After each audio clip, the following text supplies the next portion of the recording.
Голомт банкны ерөнхийлөгч Мандал Даатгалын тууцын дарга UMC Group-ийн үүсгэн байгуулагч Үлзий Бээрийн ган зэрэг. Ер нь ажил чинь хобби чинь л байх хэвээр. Ажилдаа дургу тийм ээ. Тэгснэ гэртээ ирэнгуут огт өөр юм байдаг. Тийм баймир. Хоббигон ажил болгосон тэр сүүлийн 10 гаруй жилээс санхүүгийн зах зээлийн холбооны ерөнхийлөгчөөр ажиллаж байна. Төрөөс санхүү эдийн засгийн талаар баримтлах бодлого тодорхойлох ажилд идэвхтэй оролцож ирсэн түүний өрсөлдөх стратеги сэдвт лекцийг хүлээн авна. За ингээд энэхүү одоо лекцэнд хүрэлцэн ирсэн та бүгдээ бас баярлалаа. За өнөөдөр яг хуу бид нэр өрсөлдөх стратеги гэдэг сэдвээр ярилцъя гэж бодлоо. Тэгэхээр өрсөлдөх стратеги гэхээр хүмүүс дандаа бизнестэй холбож ойлгодог. Бизнесийн байгууллага, за Стив Джобс ч гэдэг юм уу, за эсвэл Apple ч гэдэг юм уу. Та бүгд бол одоо iPhone ч юм уу, эсвэл Android утас барьж байгаа хоорондоо маш ширэн өрсөлддөг. Гэтэл 2000-аад оны үед бол бид нэр Nokia гэдэг утас л одоо бүгд барьдаг байлаа шүү дээ. Тэр үед бид нарт хэрвээ Nokia гэдэг компани бол 10 жилийн дараа одоо байхгүй болноо. Nokia-гийн одоо гүйцэтгэх захирал нь компани нь одоо ингээд алга болж явах тэр хамгийн сүүлчийн гэх юм уу да хэвлийн баг хурал дээр уйлнаа гэж хэлсэн бол бид бол яагаад ч итгэхээргүй. Өнөөдөр бол биднэрт бол Apple, Samsung гэдэг хоёр утас бол утасны зах зээл дээр өрсөлдөж байна. Гэтэл утасны зах зээл дээр энэ хоёр компани өрсөлдөхтэй зэрэгцээд камер шүү дээ. Зургийн аппарат гэж ярьдаг. Энэ зургийн аппаратын зах зээл дээр бас маш ширэн өрсөлдөө үүсэж байгаа. Өмнө нь бол зургийн аппаратны компаниуд хоорондоо өрсөлддөг байсан бол яасан? Нөгөө зургийн аппарат гэдэг юм маань гар утасны дотор нь ороод ирсэн учраас зургийн аппаратны нөгөө Nikon, Canon гэдэг компаниуд бол хүн цохилтонд орж явах жишээтэй. Тэгэхээр Samsung, Apple гэдэг хоёр компани бол ердөө зөвхөн гар утасны зах зээл дээр Nokia-г цохиод зогсохгүй гэрэл зургийн аппаратны одоо зах зээлийн компаниуд цохилт үзүүлж байгаа жишээтэй. За тэгэхээр энэ бол бизнесийн бидний ойлгодог өрсөлдөх стратеги, өрсөлдөх чадвар. Зах зээл дээр өрсөлдөнө гэдэг асуудлыг. Тэгвэл би өнөөдөр бол арай жоохон өргөн хүрээнд ярих гэж бодож байгаа. Жишээлбэл хувь хүний түвшинд өрсөлдөх стратеги гэж юу байх ёстой юм бэ? За түрүүний ярьсан компани. За тэгвэл цаашлаад улс орны түвшинд өрсөлдөх стратеги гэж юу байх ёстой вэ гэдгийг бид нар бодох ёстой болж байгаа. За бид нар бол одоо 10 жилдээ ч юм уу сурагч байхдаа анги дотор өрсөлддөг те. Нэг гинэн маягаар тийм цайлган байдлаар нэг бас ангийнхаа шилдэг 5 хүүхдээ нэг болчихич гэдэг юм уу. За эсвэл хамгийн онц сурдаг нь болчихич гэдэг юм уу. Эсвэл одоо сакс ч юм уу спорт хөлбөмбөгийн тэмцээнд тэргүүлчихич гэдэг юм уу. Ингээд хувь хүн болгон өрсөлдөөний тодорхой хэмжээний тактик стратегтэй байдаг. Ер нь бол хүн бол өөрөө өрсөлдөхөөр бүтээгдсэн амтаан гэд бас томьёолчвол буруутахгүй байх гэж бодож байгаа. Тэгэхээр тасралтгүй биднэрт ийм өрсөлдөө явж байгаа. Гэхдээ энэ өрсөлдөөнөө бид нар энэ өрсөлдөх энэ сэтгэл зүй шүү дээ. Бид энэ цаанаасаа нэг л өрсөлдөх гэдэг шүү дээ. Энэ өрсөлдөх гэдэг байгаа сэтгэл зүйгээ бид нар зөв томьёолоод тэрийг нухацтай бодоод тэрийг ажил хэрэг болгож ийсэн үү гэдэг ийм асуултыг бол өөрсдөөсөө асуух хэрэгтэй гэж бодож байгаа. За тэгвэл компанийн хувьд бол би сая жишээ ярьж шít. Компаниуд яаж өрсөлдөх ёстой? Монголын компаниуд Монголынхаа зах зээл дээр л өрсөлдөд байх ёстой мó? Эсвэл бүс нутаг олон улсын тавцанд гарах ёстой юу гэдэг ийм асуудал байна. Тэгэхээр эн чинь өрсөлдөөний тухай өрсөлдөөний стратеги ярьж ижил энэ асуудлыг ярих болохоос биш зүгээр л эндээ нэг органикаар өснө гэдэг шүү дээ. Зүгээр л өөрөө ингээл баг багаар ингээл өсөөл томроол тэгэл нэг мэтгэд одоо глобал гэж яриад байгаа тэр олон улсын зах зээл рүү бол гарах уугүй юу гэдэг ийм асуудал. Ягаад тэгэхээр Монголын зах зээл бол ердөө 3 сая хэрэглэгчтэй. Гэтэл бидний урт талд бол 1.1 тэрбум хэрэглэгчтэй зах зээл байж идэг. За нийт дэлхийн зах зээл бол 7 тэрбум хүний одоо багтаамжтай. За энэ өрсөлдөөнд бол өнөөдөр хил хязгаар байхгүй болж байна. Жишээлбэл саяхан нэг одоо Шведийн нэг компани зарагдлаа. Candy Crush гэдэг. Мэдэн те бүгдээрээ сонссон. Candy Crush гэдэг энэ гар утсан дээр үүдэг энэ тоглоом байгаа. Энийг хийсэн компани хоёр швед залуу бол нийлж хийсэн.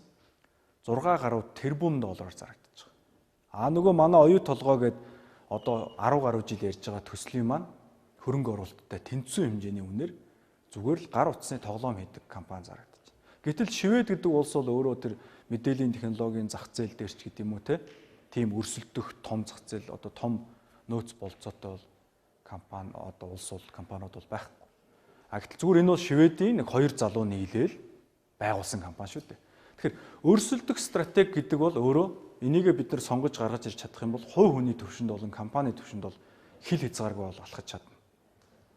Өнөөдөр бид зүгээр одоо сумын төвд тэр хүндээ нэг бүхэн орхотой нэг залуу бүх барилдаад тэндээ ингээд карьер нь дуусчихвол. Эсвэл бид одоо манай олимпийн аврах шиг те олон улсын хэмжээнд жудо бүхийн тавцанд өөрийгөө гаргана гэд бэлдээд өрсөлдөх стратеги боловсруулад тэр дэлхийн одоо хамгийн шилдэг тамирчин болж бол. Тэгэхээр энэ бол илүү тухайн хүний авиас гэхээсээ илүү тухайн хүний буюу одоо та бүгдийн өөрийнхөө өрсөлдөх стратегийг, хувийнхөө өрсөлдөх стратегийг яаж тодорхойлсноос бол хамаарах гэдэг. Өрсөлдөх стратеги ярихын тулд бол бид нэр зайлшгүй хаана байгаа вэ гэдгээ мэдэх одоо судлах шаардлагатай болдог. Хаана байгаа юм бэ гэж. За шалтгаан мунтахгүй, унсан бөхөд шалтгаан мунтахгүй гэж бид нэр ярьдаг шүү дээ. Тэгэхээр энэ маань юу хэлээд байгаа вэхээр энэ нөхцөл байдлаа сайтар хараагүй хүн бол аливаа бүтлгүүтлийнхээ шалтгааныг зүгээр нэг юм төр зургийн жоохон толгой өвдсөн учраас инглээ ч юм уу. За халтраад унчлаач гэдэг юм уу юм шалтгаар бүрдүүлж байна гэсэн үг. Тэгэхээр энэ нөхцөл байдлыг бид нэр хувь хүнийхээ төвшин зүгээр авч үзье л. Таны одоо эргэн тойронд харж байгаа зүйлс чинь ердөө энэ миний хойно зурганд харагдаж байгаа одоо мөсөн уулын орой шиг шинж тэмдэг юм уу? Эсвэл та бодит мөн чанарыг олж харж чадчихна уу? Энийгээ бол бид нар маш сайн тодорхойлох хэрэгтэй. Тэгэхээр ихэнх хүмүүс бол яадаг вэхээр шинж тэмдгийг энэ мөсөн уулын бүхэлдээ одоо харагдаж байгаа энэ биеийн юм байна. Бүх цул маасны юм байна гэж андуурч ойлгодог. Ингэснээсээ болоод мэдээж буруу шийдвэр гаргана. Өрсөлдөх стратегийн хувьд бол бүр тодорхойлох юм боломжгүй болж хувирж байгаа. Тэгэхээр хүмүүс бол юу гэж боддог вэхээр ер нь ингээд сүүлийн сэтгэл зүйч нарын хийсэн судалгааг аваад үзэхээр хүмүүс бол харж байгаа, сонсож байгаа, өөрт нь шууд орж ирж байгаа бодлуудаа энэ мөсөн уулын доотлын энэ цул биет буюу мөн чанар гэж хүлээж байна.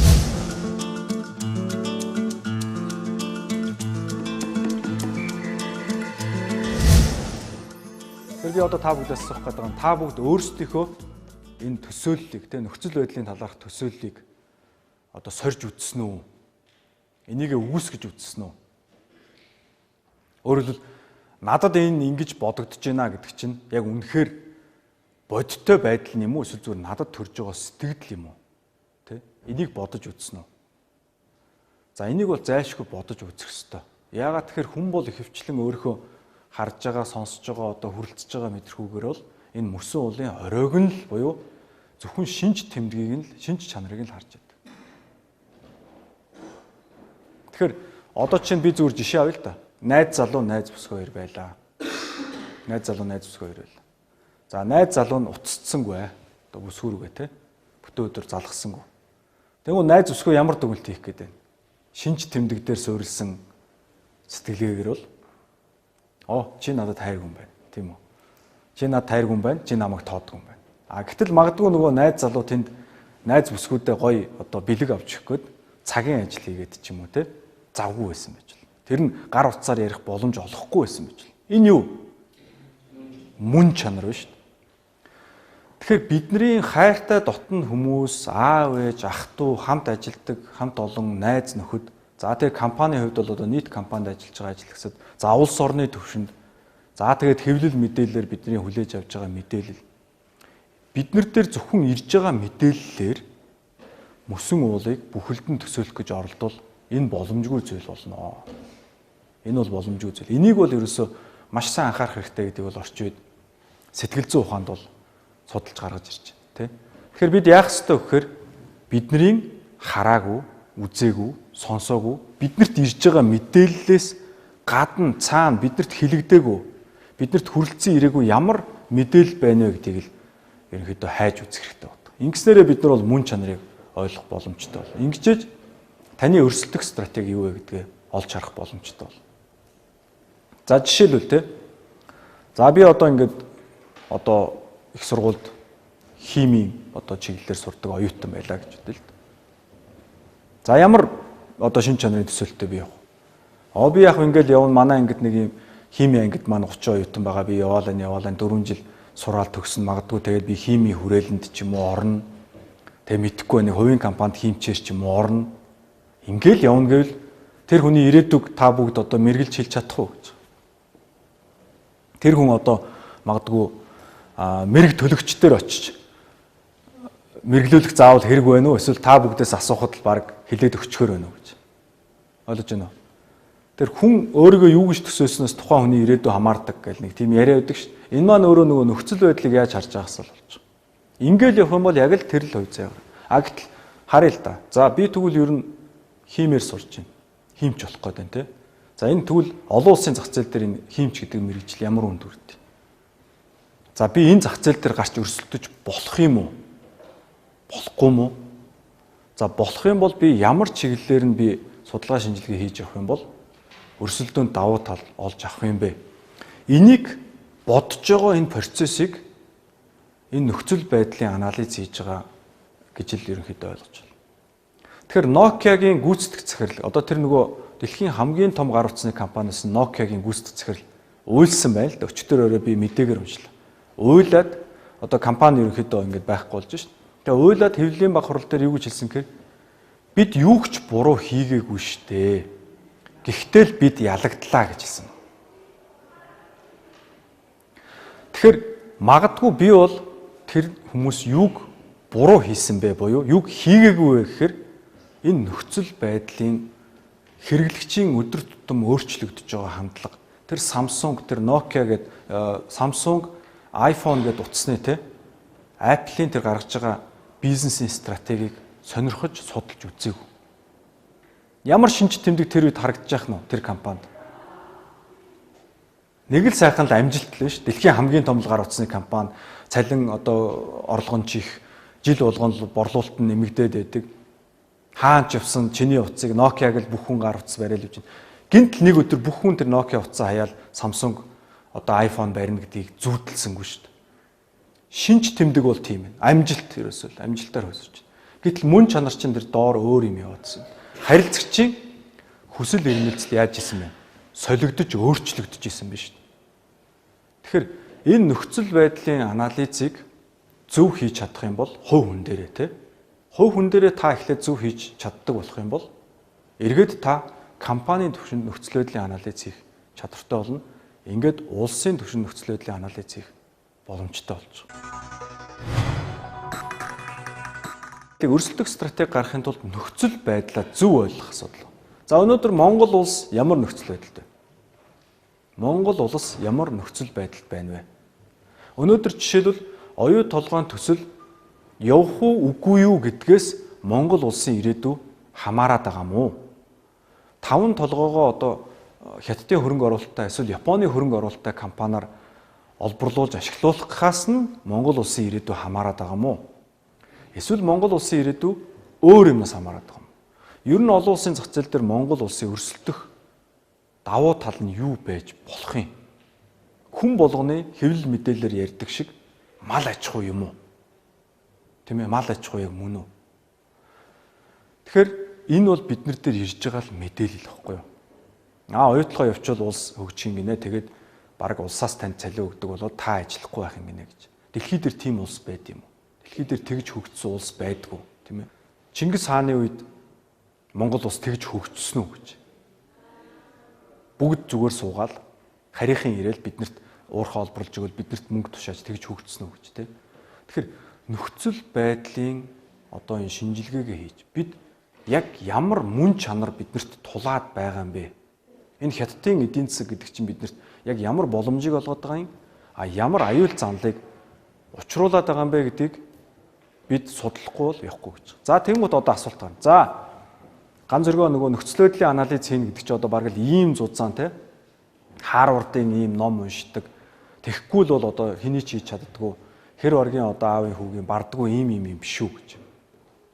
Тэгэхээр миний та бүгд зүгээр сая анзаарсан бол миний хэлж байгаа гол санаа бол нөхцөл байдлаа ойлгоно гэдэг бол түүний тухай бодохыг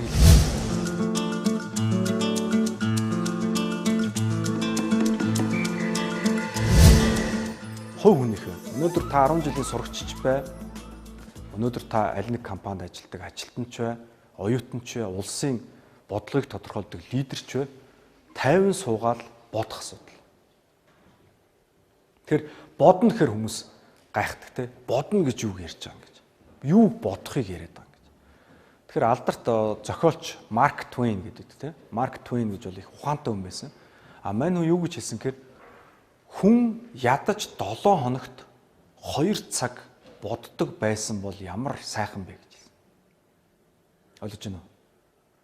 Марк Твейнийхээр бол дундаж хүн 7 хоногт 2 цаг гэж байтугай боддоггүй байх гэдэг шүү дээ.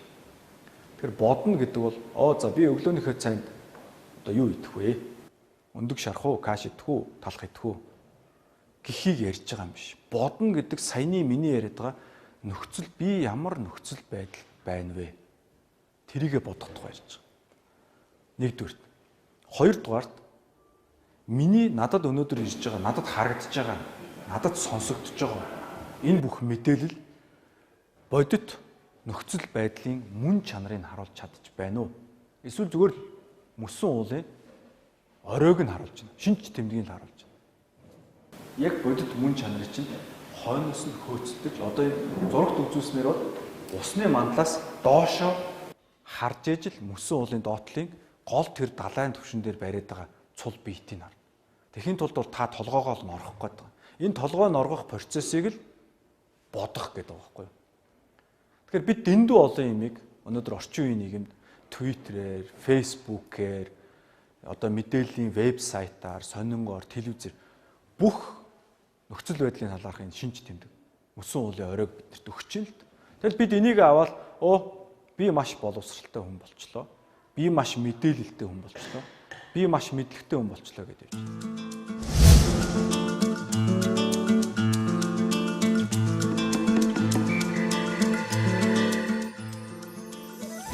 Стратеги гэдэг бол энэ 3 алхамтай. Стратеги боловсруулах 3 алхамтай процесс байна, тийм. Нөхцөл байдлын шинжилгээ.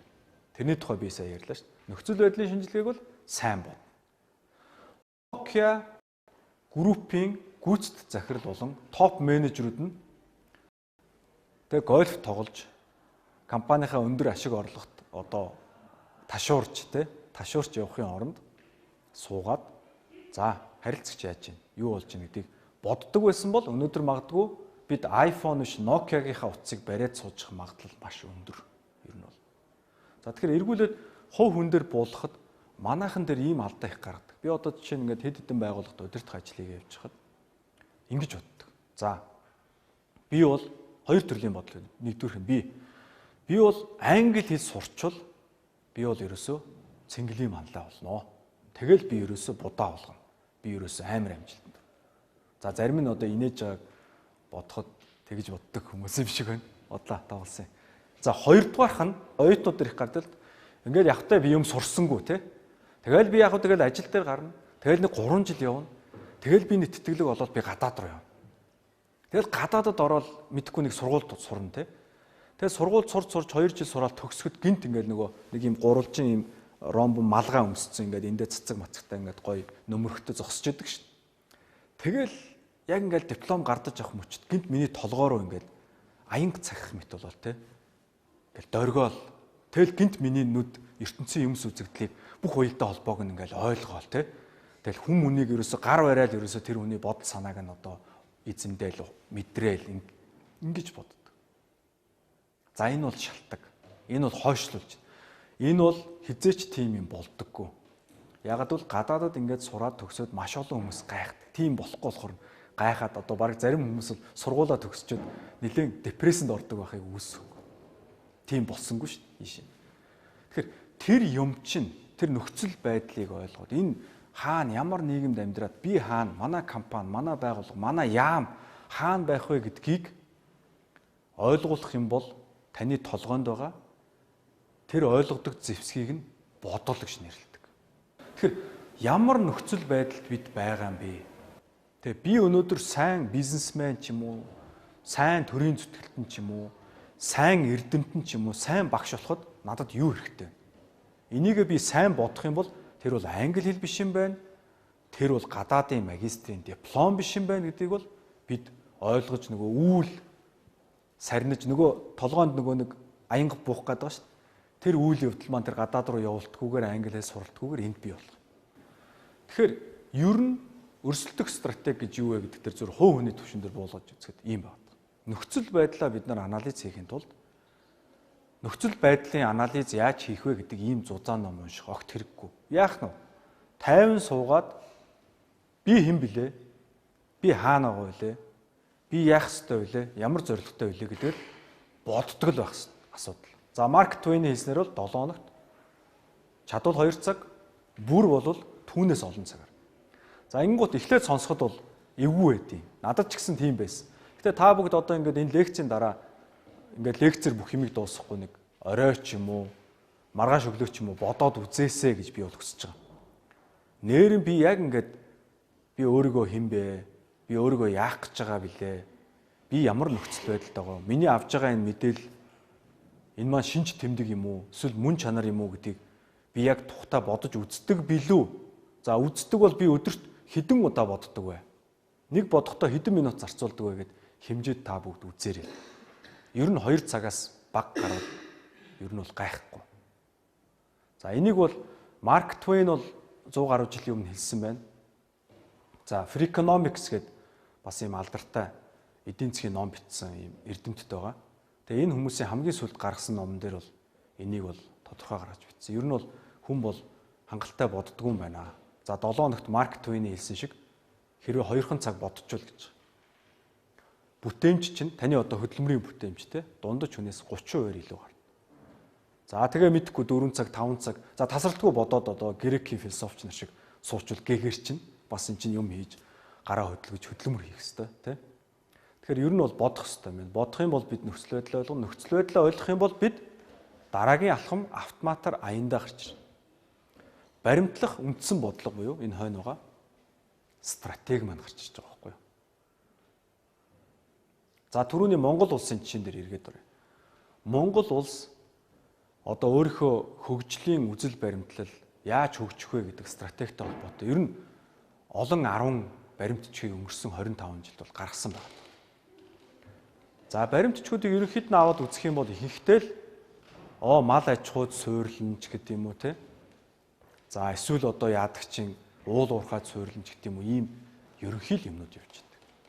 Гэтэл энэ маань яг суйртай бодтой нөхцөл байдлын шинжилгээнд дээр суурьсан уу юу гэдэг гэвэл бас үгүй байх магадaltaй.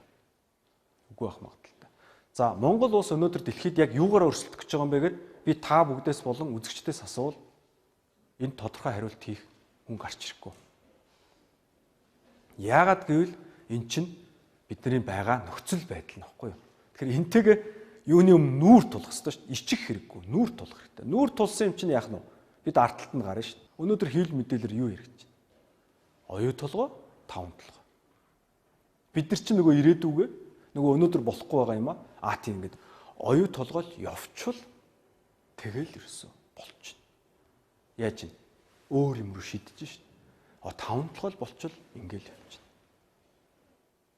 Хизээч дэлхийн түүхэнд бүхэл бүтэн улс орныг нэг нүүрсний ч юм уу, нэг зэсийн уурхай хөгжүүлжсэн тийм тохиолдол байдаг. Яагаад гэвэл бид өнөөдөр хүний ухамсарын хөгжил ярьж байна, тэ? Бид Америкууд шиг өндөр түвшинд, өндөр технологийн гар утас, фуужин, компьютер одоо өөр юу гэдэг те барилгын технологи, химийн үйлдвэр, биотехнологи, чадвал квант физик тийм ээ. Цөмийн физикийн түвшинд бид нээлт хийж, бид бүтээл хийхийг хүсэж байна. Энэгээр л хөгжил хэмжигддэг. Гэтэл энийг оюутлогоос гарсан зэс тэр Монгол толгойд яаж авчирч суулгах юм бүү мэд. Энэ яг нөгөө ингээ хойшин шиддэгтэй адилхан л болж байгаа. Тэгэхээр өрсөлдөх стратеги гэдэг дээр бол бид нөхцөл байдалтайгаа зоригтойгоор нүүр тулаад тэрнийхээ тухай хангалттай бодоод тэнд ямар ч арга хэрэглэх хэрэггүй. Бодоод байтал аяндаа та бүгдэд одоо толгойд чинь өөр юм гэсэн арга бий бол. Ингэж чадах юм бол бид нөгөө менежмент, маркетингийн ном дээр ярьдаг стратеги гэж юм гарч ирнэ. Тэр нь маань баримтлах үндсэн бодлого шүү дээ бидний. За Монгол улс бол Америктэй, Хятадтай, Оростой энэ зах зээл дээр ийм технологиор ийм хугацаанд өрсөлдөё гэж. Тэгэхээр Монгол улс яаж одоо гарч олон улсын захраа өрсөлдөх ёстой юм бэ? Яг энэ бол та яаж өрсөлдөж гарах ёстой вэ гэдэгтэй адилхан байна.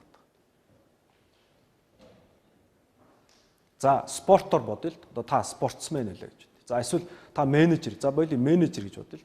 Менежер байл компани. Олон улсад яаж гарах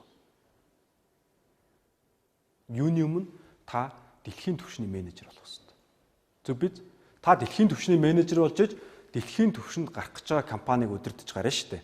Тийм биз? Тэрнээс энэ жижиг зах зээл дээр сэтгэхэд явах юм бол гарахгүй.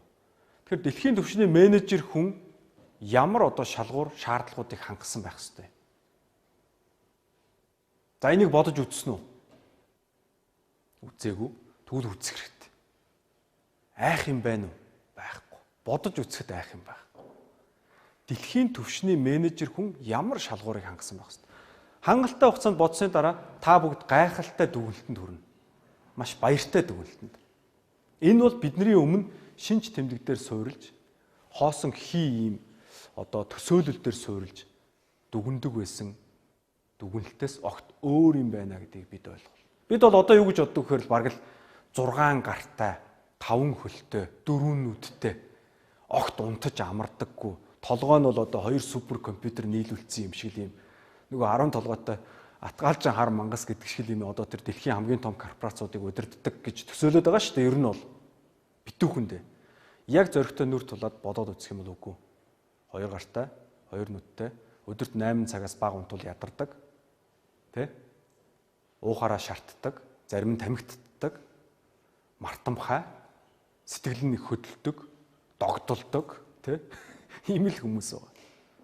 Бидэнтэй яг адилхан л хүмүүс байна. А юу илүү вэ биднээс?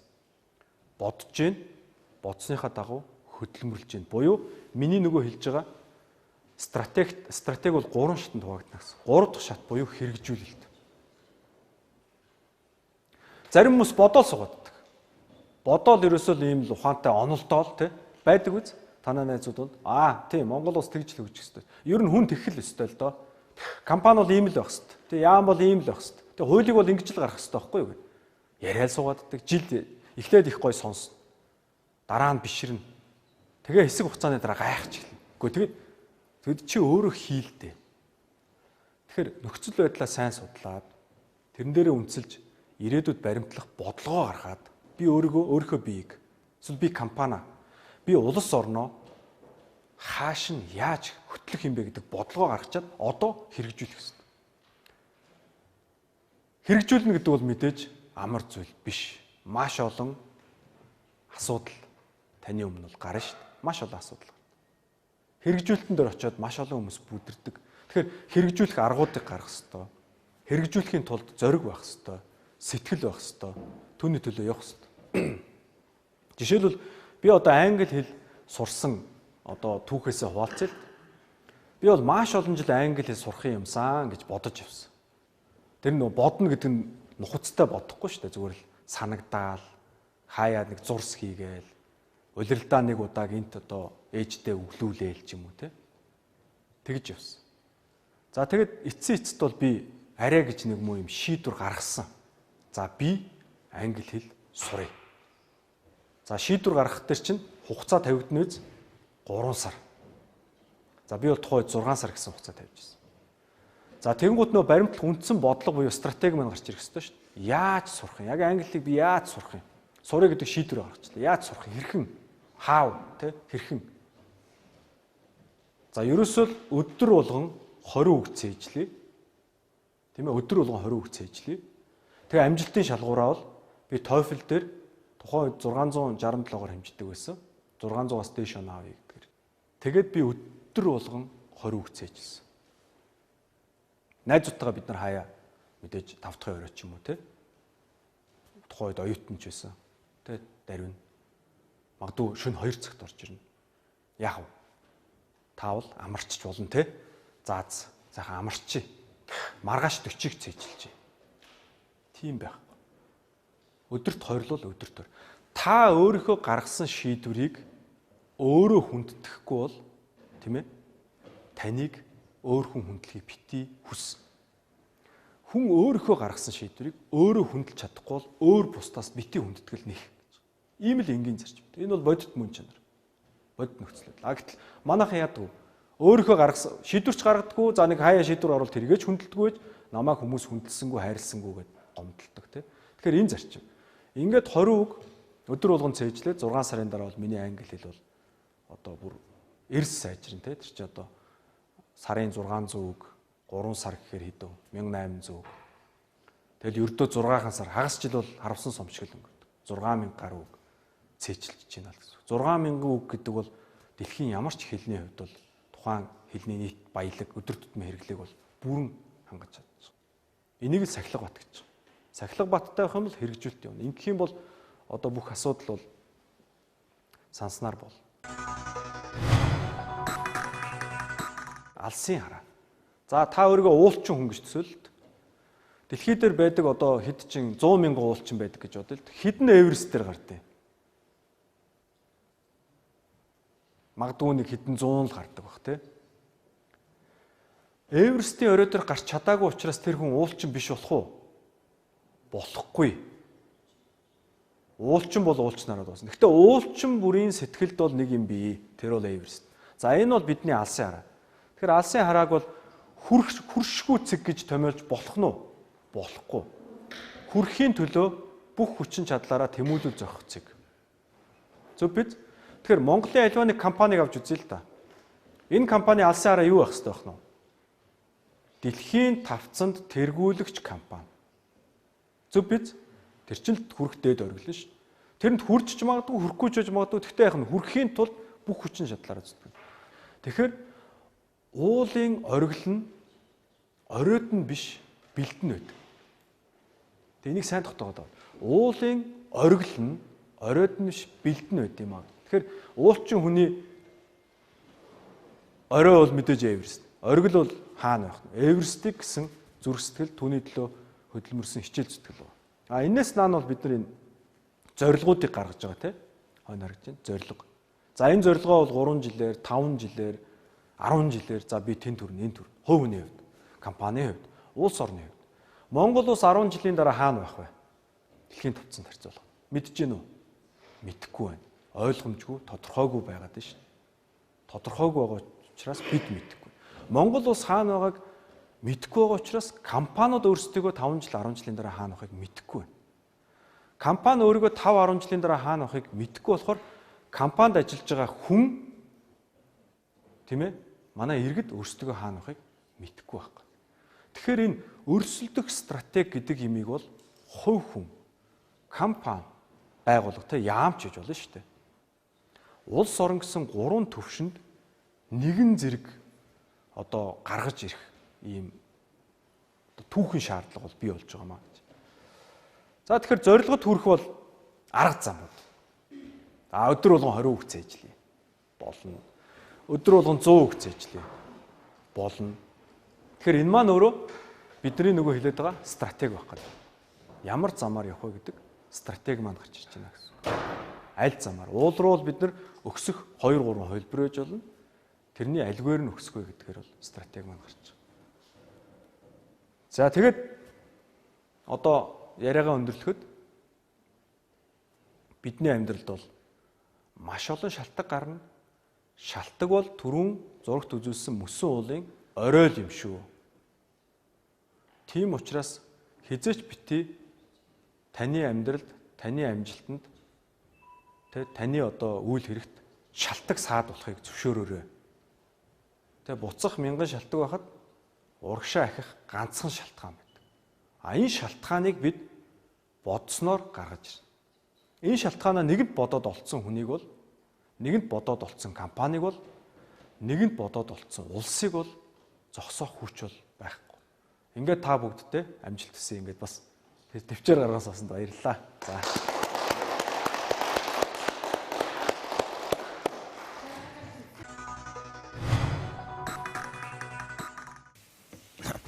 Сайн байна уу? Наагаав гэдэг мөс бизнес сургуулийн менежмент шүү дээ хоёрдоо байж байгаа байхгүй. Тэгээд таны лекцээ сонсож байгаа нөгөө алсын хараа гэсэн.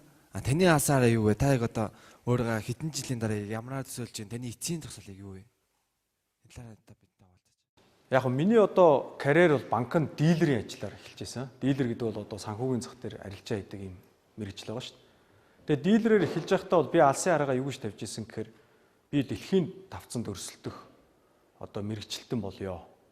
Тэ одоо олон улсын Лондонд юм уу, Нью-Йоркийн төвшөнд очиход хүлээн зөвшөөрөгдөх үз. Тим дилер болёо гэж бол алсын аргаа тавьж исэн. Тэрний наан зорилгоо бол мэдээж Монгол улсын хамгийн шилдэг дилер болъё гэсэн ийм зорилго тавиад ажиллаж байна. За, ямар намайг бодгор гэдэг. За, би таны нийтлэл бас ярилцлагч үзчихсэн. Тэгээ би яг үзээд дуусныхаа дараа уншаад дуусныхаа дараа нэг зүйлийг бодсон л тэрний үг.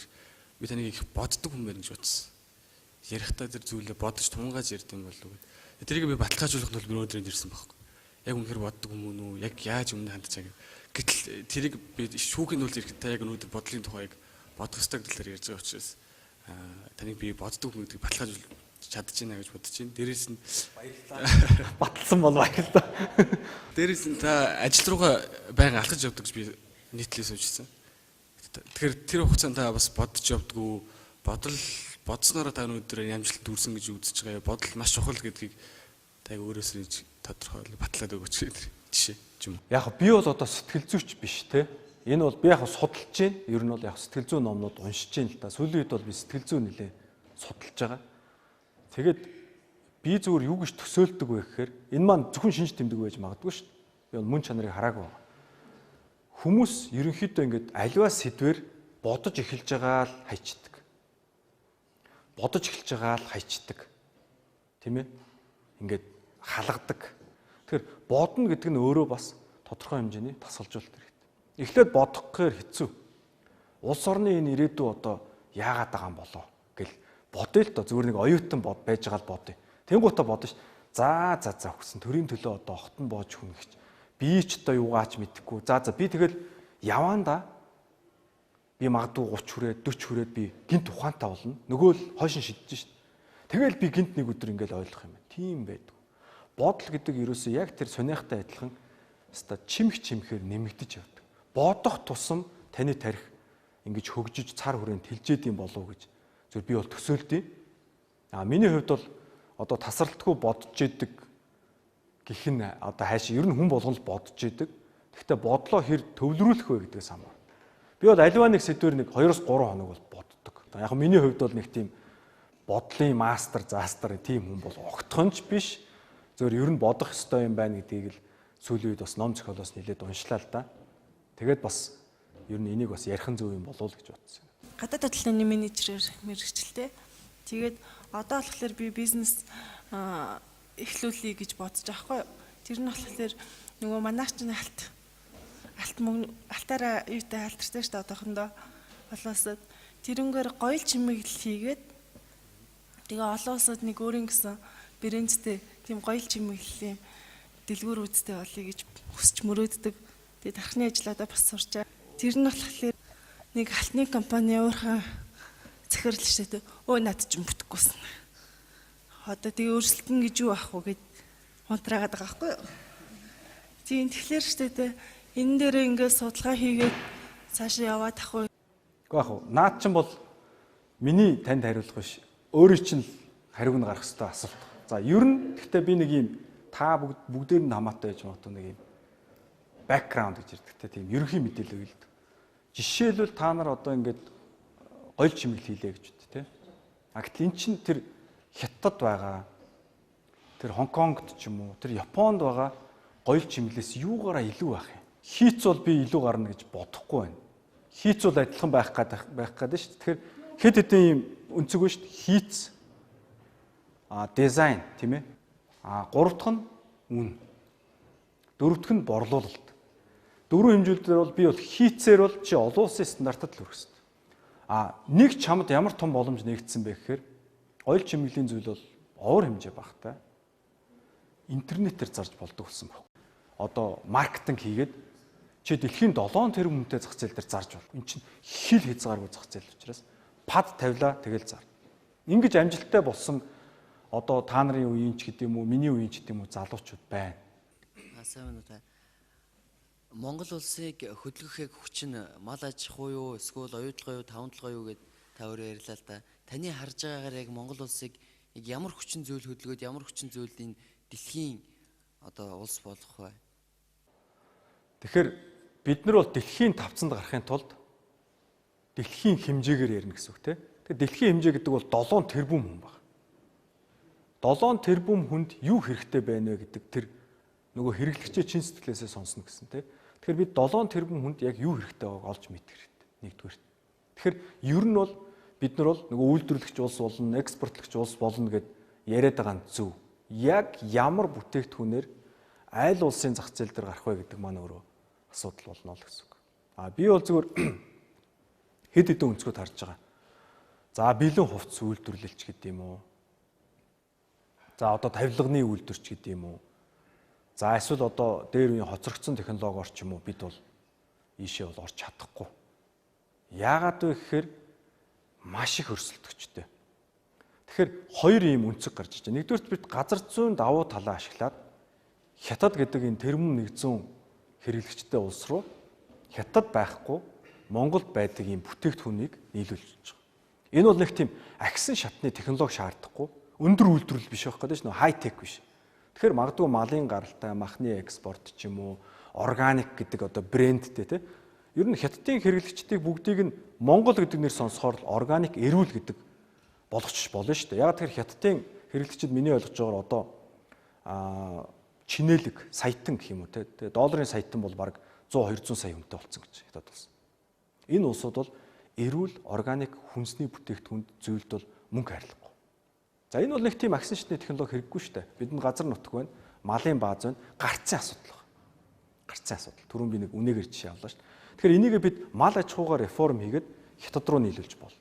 За энэ бол тийм мундаг мэдлэг чадвар шаардсан асуудал ш.